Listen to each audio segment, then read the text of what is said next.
My name is Brian Bijbag, yes, and I am an attorney. My wife is over here, the beautiful woman on the side. That's Stephanie Bijbag. She is a BCBA, works with the school system. So her and I, we're parents of 5 children, and one of them is a child with special needs. So we've asked many of the same questions that you ask in terms of how am I going to be able to take care of my child when they get older, what happens when I'm gone, and that's why I was asked to speak here today about this topic of special need trust. We also run a nonprofit as well. We have a nonprofit called Rachel's Room, where we put sensory rooms in public schools. So many of the schools don't have the equipment needed for our child, so we learned that ourselves firsthand. So we raise money, donate money, and we put sensory rooms in schools. So that's one of our passions, things that we do. But what we're going to do this morning, we have some time. I was asked to speak about special need trust. A PowerPoint 9 o'clock in the morning on a Sunday sounds horrible. So what we're going to do is I'm going to try to go through some of the highlights here real quick, and then we'll just talk a bit. You could ask questions about special need trust or just transitioning in general, which is, as our children get older, especially as they become adults, what are the tools that are available out there for us as parents. So what else? Like I said, we'll go through this pretty quick. Have your questions, be happy to ask them. I heard you guys got a lot of information yesterday, a lot of good science. You go to law school to avoid science, so none of that's going to be here. Like, we don't do that in law school. We don't like science, don't like math. So this is going to be totally different than yesterday. So special need trust, well, it's not popping up on the screen. Oh well. Let's try this. Well, they were popping up a little while ago, but now they're not. All right, so those first 2 didn't pop up, but I can tell you what a special needs trust is anyway. So a trust in itself, the best way to explain it to me, it's to conceptualize it, it's like a bucket, right? It's a bucket over here that you don't own, right? But it's its own thing, and you could put things in that bucket, right? And a special needs trust is a bucket or a device to control assets, right? So that's important because that's not income. So you have trusts that are income-based and you have trusts that are asset-based, especially trusts about assets, right? So if you're concerned about income, you're looking for like a Miller trust, something of that nature. Those are or a Medicaid trust, right? You heard it about those, especially people that are older, that are going to nursing homes that need Medicaid and have maybe too much income, then you have a Medicaid trust. That's something that's there. So especially trusts all about assets, so we'll break that down a bit. What you're concerned about is healthcare options and public benefits, right? So in terms of healthcare options, you have obviously your private commercial insurances, but you have Medicaid, Medicare. And that's primarily with the concern. If your child is getting, let's say, state health benefits, like through Medicaid or something of that nature, also we'll see here SSI disability insurance, that kind of thing, you might have a concern about certain assets, especially when, let's say, there's an inheritance or life insurance or any kind of, or a settlement from a lawsuit. Those sort of things happen. There's the SSI disability. Now, here, that's not income-based, but yet you may have some concern about assets there, but if you just have any kind of Social Security disability or Social Security insurance, assets could be an issue as well. This thing's jumping all around. It's a good thing we're not relying upon it. Medicaid, as we know, is a state-funded program for healthcare. That is a means-based, that means income-based. So amount of assets that are owned can affect your ability to qualify for Medicaid insurance, so that's why a trust may be necessary. So here's the important thing. So the special need trust. The purpose is to improve the quality of individual's life without disqualifying them eligible for public benefits. So the point of a special needs trust is to hold assets, so when something like the state looks at you for like Medicaid, they're not looking at those assets and counting them against you. They're pretending like they don't exist, right? So that way you have the assets there, they can be used for certain things, but you're not disqualified for something like Medicaid. So these are the characteristics of a special need trust, things you must know. Now again, I'm a Florida attorney, but this is pretty standard here in the United States. It must be used for the benefit of the person that has a disability. And it cannot be terminated or revoked by that person, right? So those are 2 of the main qualifications for a special needs trust. It must be in place to have that trust there. So it has to be for the benefit of the disability, and that person cannot revoke or terminate that trust. You have two types of trust. We'll kind of go into details here. Don't worry about pooled trust as much. You don't see those very often. But these are some important things. A self-settled trust, kind of a first-person trust. So think about this. Aunt Sally, Aunt Sally gives your child directly in her will $50,000, right?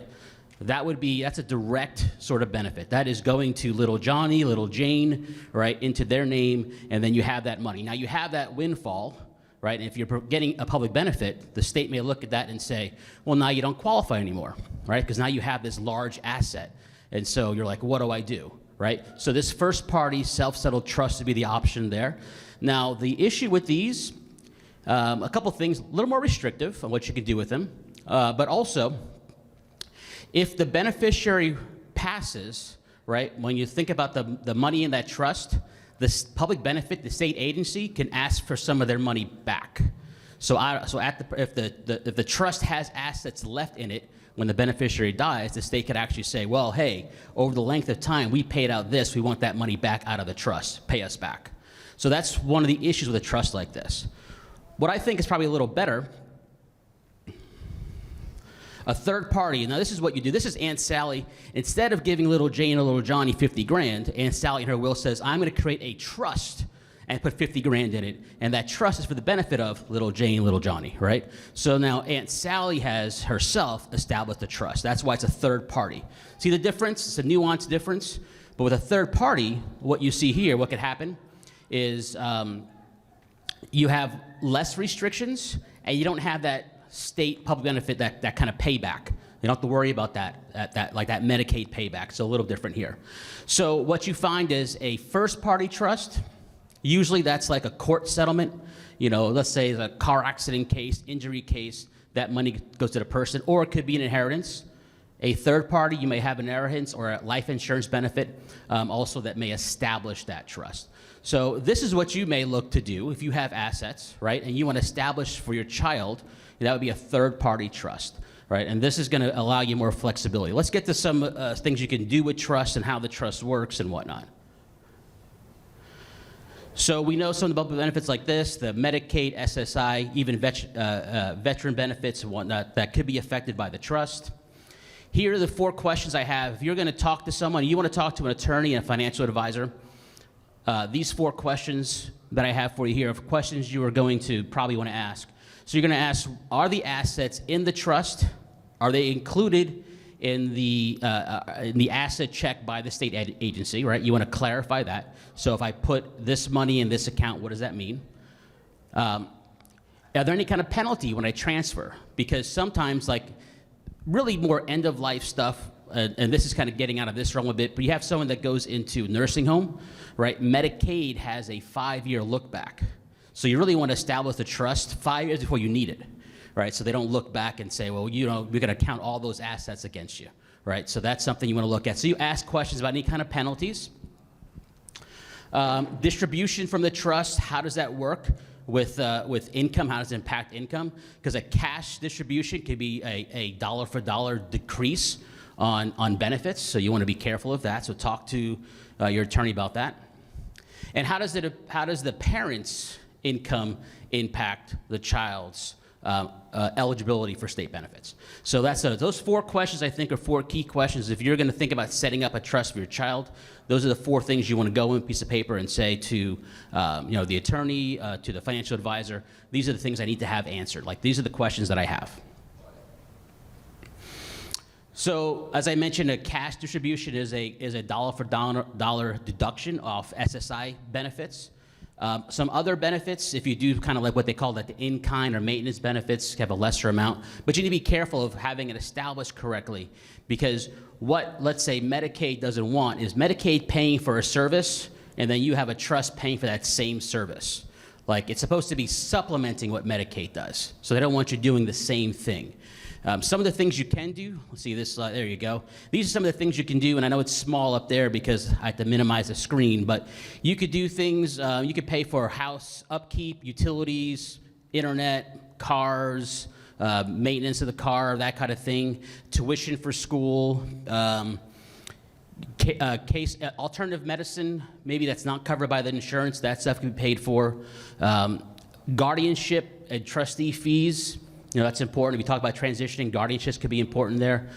Some personal hygiene things like haircuts, manicures, clothing. So those are stuff that you can have, the trust can distribute or pay for the beneficiary. You don't have to worry about all the other things. That's pretty safe stuff. It's only when you're giving out cash doing those kind of things. Duties of the trustee, just be responsible. If you're in charge of the trust, usually it's a parent that's going to be in charge of the trustee for the benefit of, your child. You can't use that to go to Bahamas for yourself, get your own manicures, that kind of thing, right? It's supposed to be done for the benefit of your child.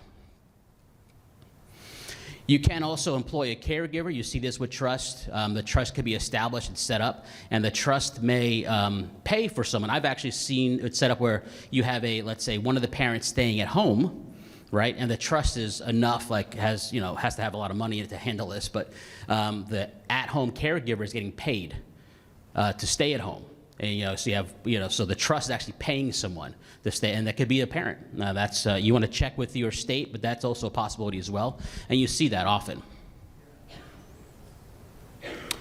This last one is just sample language. We're not to worry about that. And if Jeff mentioned about the slides, you can have these slides to go through in more detail. Like I said, unfortunately, it wasn't coming up too great on this, but everything we just kind of talked about, the trust has to say those things. It's for the benefit of, they can't revoke, those kind of things that'll make the trust valid. But that's my family and that's me. So I just wanted to get through some of those highlights. Really the 4 questions you may want to ask if you're setting up a trust, what a trust is, because I know that's kind of such a difficult concept, at least I think so, to kind of grasp. But to understand that a special need trust is only going to help you with assets and not with income. All right, so if you looked at it, so you understand when you have the language when you talk to folks. As a parent, my daughter who's 17 now, so she's gonna be turning 18, so I have concerns, about her ability to make decisions, banking, she doesn't drive, healthcare decisions, all those kind of things. So, and I'm also concerned about what happens when I'm gone, right? And that's why I consider things and look at things like trust and guardianship and that kind of stuff. And I'm assuming people in this room probably have some of the same concerns or questions, right? Because if I have them as a parent, I'm sure many of the parents in here have them as well. And a trust is just one vehicle you can use to help protect and take care of your child. Now, if you have questions about this stuff, I'll open the floor up. Hopefully you have some questions. I went through kind of quick just to give you the highlights so we could get some questions done. I'm going to get a second mic real quick. That way the conversations are recorded. I could get down from the floor. Oh. Listening in can. Yeah, please, because we have to get 15 minutes for questions. That was kind of the point. I'm not even billing for you this time, so it's cool. If a relative wants to donate or leave something for her in the will, do they have to specify that it goes to a trust, or can it? So they can do it direct, right? Okay. And then so keep in mind the question is going to be, how does it impact your public benefits? So if there's no public benefits, then you have less of a concern. Then you just have some tax questions and that kind of stuff you talk to your tax advisor about, right? But if you're receiving public benefits, I think my opinion is it's better to have it set up as a trust, either at the time in the will. You could set up a trust now, or let's say at the time the person passes, right? Either way, it can be set up in the will that when I pass, establish this trust, put this money into it. To me, that is better, because that will allow you then to do more with that trust and the money there. Your restrictions are less. Plus, again, the big thing by doing it that way is, again, you avoid that public benefit being able to go back and take the money back at some point. Because that's what happens. So they have a right in a first-party trust to, at the point the beneficiary passes, if the trust still has assets in it, to go back to those assets and get them back. And that's the state, right? The state's saying, we're paying taxes, goes to the state's paying for these services, so they're protecting the taxpayers by saying, hey, if the trust has money in it, we should get paid back, right? And that's the public policy behind it. But again, a third-party trust, they don't have that right. That's why it's better to set it up like that. Who else wants to go? Thank you. Sorry. I have my own side conversation. My son's 2 years old, You said 5 years before you need it. So so that's the minimum he would need it? Or how soon should we get a special needs trust? He's 2 years old now. Yeah, so it's a good question. So Thinking about it. So the reason why, and again, I was a little off. Just to give you the example, the when you need it kind of thing, you don't know when you're going to need it, right? Exactly. You just don't know. So it's probably best to get it set up now.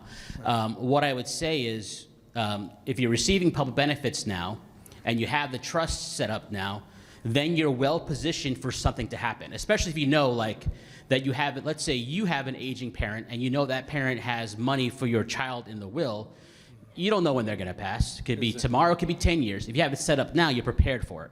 Right, Okay. and that's the key, or like God forbid, there's a car accident and there's a settlement from that. If you have it set up, then you know that you're prepared. But what it really impacts is like end of life things. That's really the example, because again, it's usually people that are going into a nursing facility, that wait too long, right? And now they're 75 and they want to go into a nursing facility. Medicaid says, I'm not paying for it because you make too much money. Exactly. They should have set it up 5 years before, that kind of thing. So for younger kids, it's just more of, if you see something in the future, like, okay, like I said, they're getting a large inheritance. Again, tomorrow, 5 years, 10 years, maybe it's better to have it set up now. Okay. That Thank kind you of so thing. much. Anyone else have any questions?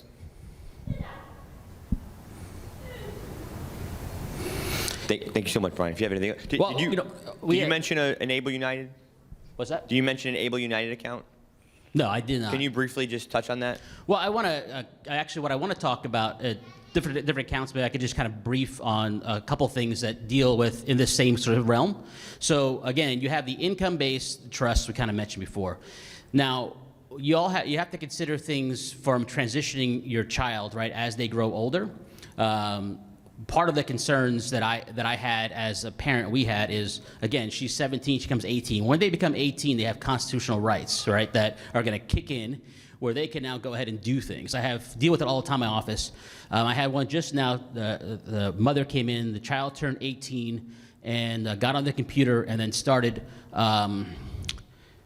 ran up with somebody, got some check for 15 grand sent to him, signed it, went to the bank. It was all a scam, right, to clean out their account.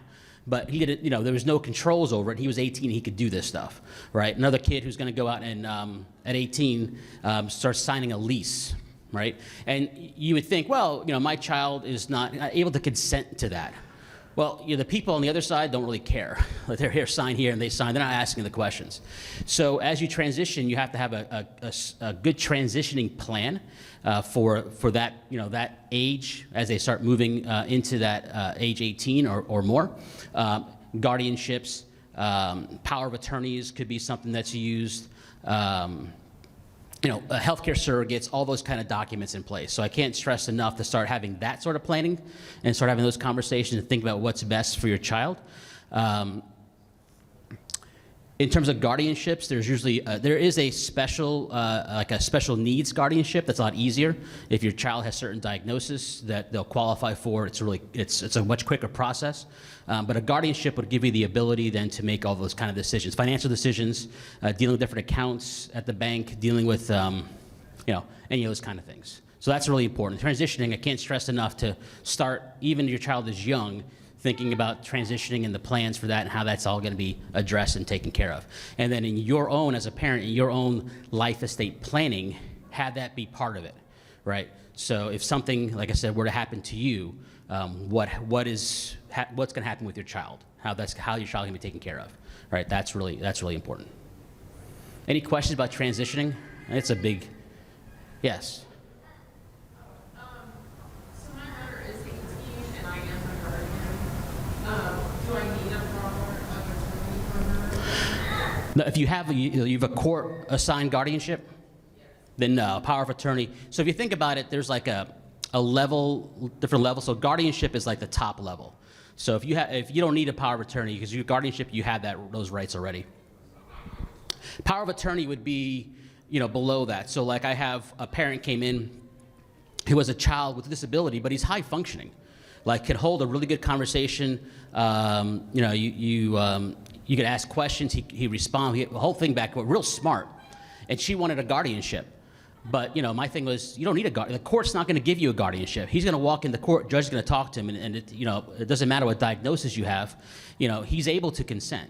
So in that case, a power of attorney made sense, right? He could voluntarily say, okay, my mom has the rights to bank for me, do all these kind of things for me. But, if your child, is not able to consent, or you believe, then you go to court and you have a guardianship. They're very similar, really, in what they allow you to do, but one is, I'm voluntarily giving you the right to do this, and one is the court is saying, you're going to be able to do this for your child. So that's kind of the big difference. But Oh, I was gonna ask this. So I have guardianship. My ex-husband does. So should he have the power of attorney, or should we have a joint guardianship? well, you don't need a joint guardianship, no. So you could be the guardian. You usually have one person. You usually even forget the ex, right? Even if you're married, you have one person usually is the guardian. Now, you may want to have considerations for what happens if something were to happen to you, right? So there are ways to kind of say, well, this person then is no longer able to function in this role, then this person can. So those kind of things can possibly be in place. You could have a power of attorney for your ex. That's a possible, but then you're the one giving the power of attorney. Because if you have a guardianship, the whole point of a guardianship is that your child can't consent to that. Right? So you would have to consent to having a power of attorney for your ex-husband for your child. But yeah, you could, but that's family dynamic stuff, A lot of people don't, they're ex for a reason. So, And I've seen people do this kind of stuff where it's not, they have an ex and it's them, and then it's like an older sibling who's an adult is next in line. They don't want, that kind of thing. Yeah. Other questions? We got a few minutes left.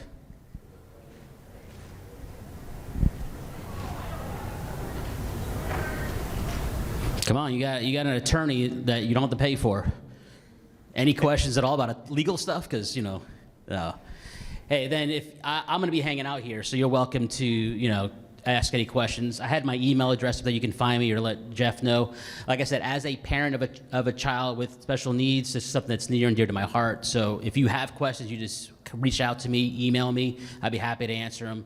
Like I said, this is something that my wife and I, we just, again, we have a passion for. We want to help other parents as well through their journey as we've kind of gone through it, and we learn and we make mistakes. Anything we do to help you out, just let us know. Thank you so much, Brian.